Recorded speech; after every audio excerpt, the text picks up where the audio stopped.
Okay, we're going to continue on here with our 30, 60, 90 triangles. So we're on to number 7 here. And again, with number 7, they gave us our hypotenuse. So to get to our short leg, which in this one is y, we're going to take our hypotenuse and divide it by 2, and we get 23. And then to get our long side, over here, x, we're going to do 23 root 3.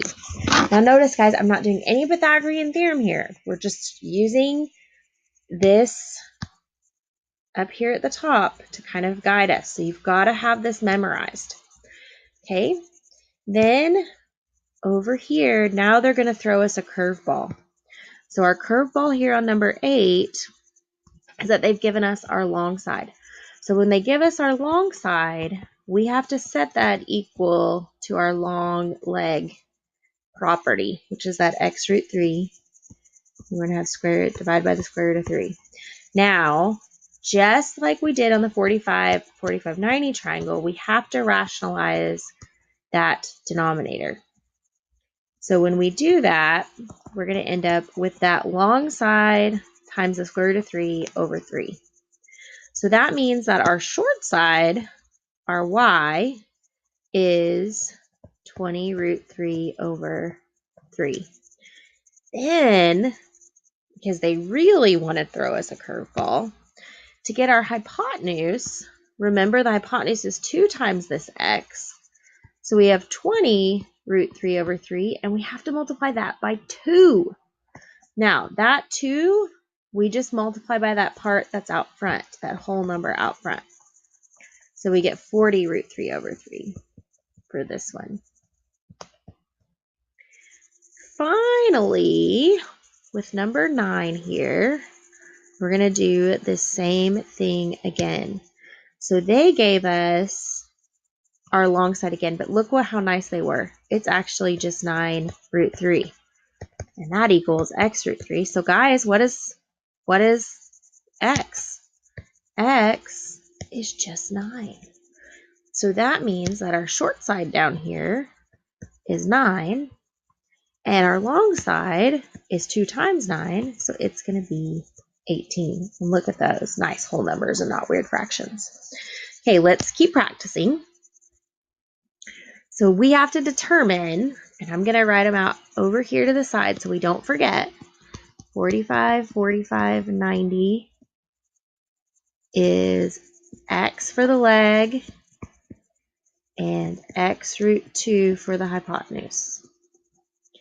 And then with a 30, 60, 60, 90, we have x root 3, and 2x for our relationships. Okay, so our first one gives us our hypotenuse. Now remember, when they give us the hypotenuse, and the hypotenuse is the long number, that it's just going to be the hypotenuse times the square root of 2 over 2. Remember, though, that if this number is even, and you're dividing that by 2, you can simplify that. So you're going to get 14 root 2. And then because the legs are the same, you just repeat it. Okay, over here, they gave us the hypotenuse of our triangle.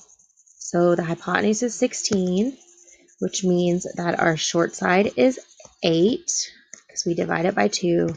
And then our long side is 8 root 3. Oop, they did it as a solid here on number 12. They gave us the leg.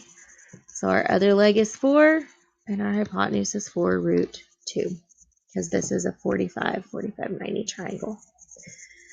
All right, down here to a 30, 60, 90 triangle again. They did us another solid.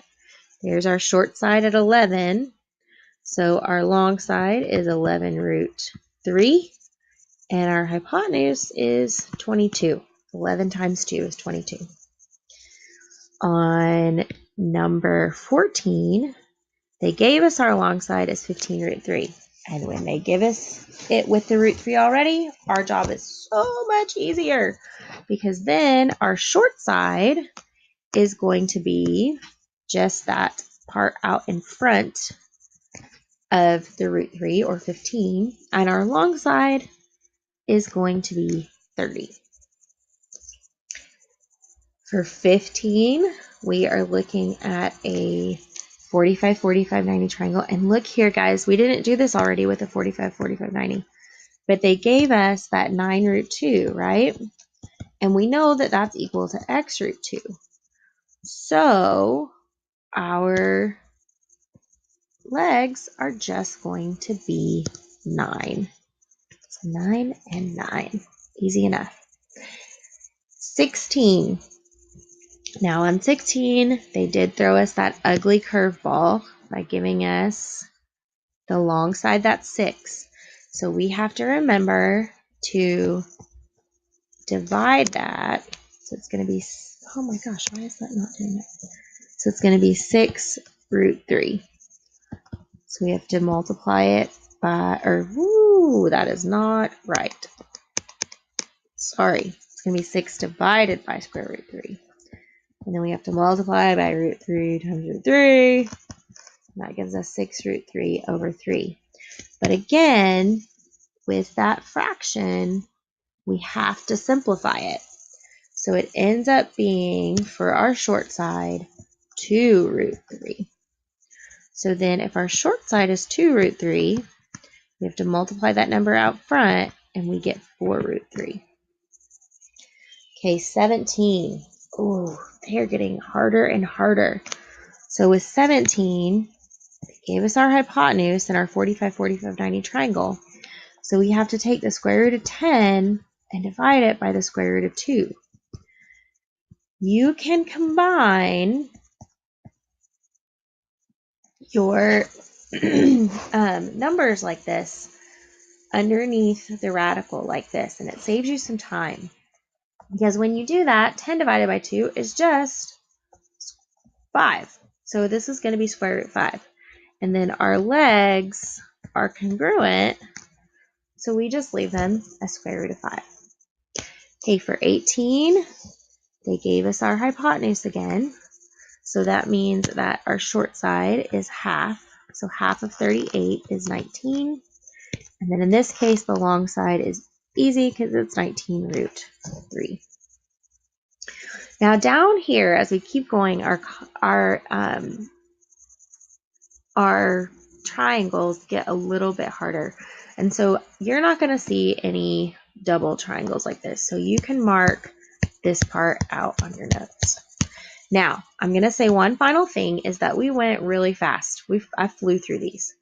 And if I were standing at the board, you guys would be saying, slow down, Miss Snow, slow down, Miss Snow. And that's fine, because now I'm not standing at the board, and you have a magic thing called a pause button.